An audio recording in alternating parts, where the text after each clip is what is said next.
Sometimes people don't want to hear the truth because they don't want their illusions destroyed. Friedrich Nietzsche. They told you love would save you, that it would be pure, redemptive, unconditional, that the right woman would heal the cracks you've never dared to face alone. From childhood, from stories, from songs, they whispered a promise into your subconscious. One day, someone will come and make everything okay. And you believed it, not because you're weak, not because you're naive, but because you were never given the tools to see through the illusion. What if that promise was never meant to be kept? What if the love you've been searching for is not salvation, but strategy? And what if Nietzsche, the philosopher you've been told to fear or misunderstand, saw it all coming? Welcome to Mind Architect Lab.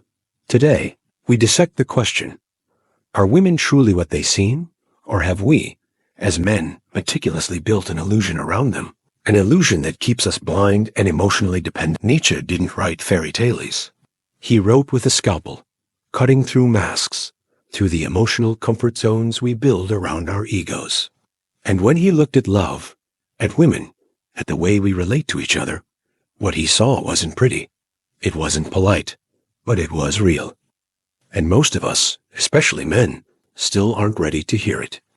Because here's the first layer of uncomfortable truth. You often don't love her. You love the version of her that reflects who you wish you were. You love the way she validates you, the way her presence momentarily silences the voice that says you are not enough. But validation is not love. And what you call love might just be a carefully curated illusion that keeps you emotionally obedient. This is the myth of romantic salvation sold to you, and it's time to see it for what it is. A beautifully packaged. Now, let's go deeper. Validation versus authentic love. You believe your affection is pure, your intentions noble, but look closer. Are you seeking a partner, or are you seeking a solution to your own unaddressed voids? You think you're loving her purely, giving yourself freely, but Nietzsche would ask you to inspect that offering. Is it love, or is it bargaining? You're silently saying, if I give you my heart, will you fix the parts of me I don't want to face? This isn't a partnership. It's an outsourcing of your own inner work. Consider this, the feminine mastery of influence. For centuries, women had to master power in a world that denied them visibility and direct control.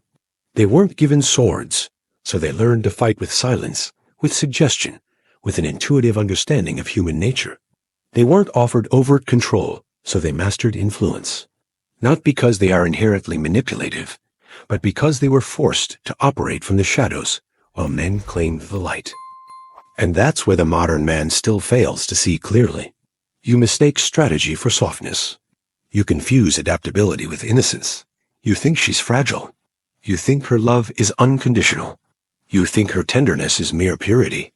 Often, it's not. It's power, refined, rehearsed, and executed with precision. While you spill your emotions and call it vulnerability, she is often scanning your words for leverage. While you dream of soulmates, she might be calculating the cost of closeness, weighing need against control, desire against influence. Not maliciously, instinctively, because she learned long ago that the one who sees the game, but doesn't overtly speak of it, often wins. This leads us to the man's self-imposed blindness. You were raised to idealize, to put her on a pedestal, so high that it excuses your own lack of discernment. You don't see the strategy because, frankly, you don't want to. You prefer the dream, the muse, the good girl, the healer. But what if those roles are masks? Masks she's learned to wear because they work. Nietzsche didn't aim to destroy women. He aimed to destroy the romanticized, infantile stories men tell themselves about women. Because as long as you believe she is morally superior by nature, as long as you believe her affection is without motive, you will continue to surrender your agency in exchange for a fleeting sense of emotional security. And she will, often unconsciously, accept that power. Not because she despises you, but because the system, the dynamic itself, taught her how to use it. You are not always being loved. Sometimes you are being handled. And the scariest part? A part of you likes it that way. You like the comfort, the worship, the emotional anesthesia that lets you avoid yourself. But what happens when this illusion shatters? This is the painful awakening. The uncomfortable truth is that in these dynamics, the one who needs less controls more. You give her everything: time, attention, identity. You call that honesty. She gives you what you crave, just enough to keep you chasing. She might call that connection, but often it isn't connection. It's choreography. She doesn't need to argue.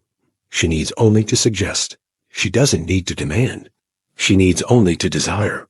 And in doing so, she shapes you, your decisions, your identity, often without ever raising her voice.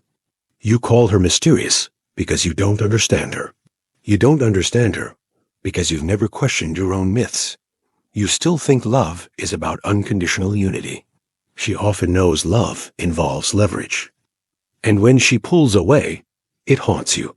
Not because she's gone, but because your reflection left with her. Nietzsche would say, you never loved her. You loved the way she made you feel about yourself. She was the stage where you performed your worth.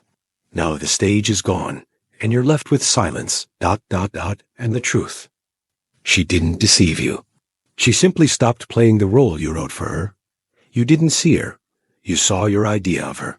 And when she stopped performing it, you called her cold. You called her cruel.